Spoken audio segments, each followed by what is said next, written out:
ප්‍රධානම දේ දරුවගේ මෙන්ටලිටි එක හදන එක. ඒකට දරුවෙක් හැදුවා වගේ. හරිද?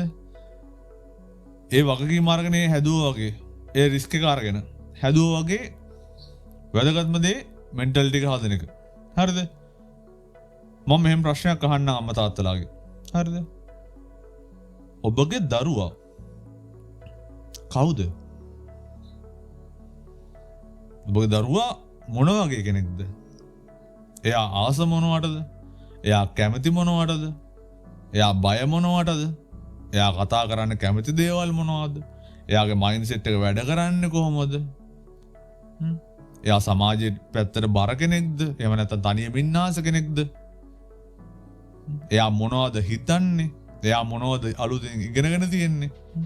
එයාගේ මයින්ඩ් එක දැන් මේ ඉන්න දැනට තියෙන වයසත් එක්ක කොච්චර දියුණු වෙලාද? එයා කොච්චර කියුරියස්ද? ඒ කියන්නේ කොච්චර එයාට කුතුහලයක් තියෙනවද? එයාගේ කුතුහලය දුවන්නේ මොන පැත්තටද? අදහසක් තියෙනවද? තමන්ගේ දරුවා ගැන අදහසක් නැත්තම් ඇත්තම කතන්දරේ ඔයාට ඉන්නේ රැල්ලට හැදිච්ච දරුවෙක්.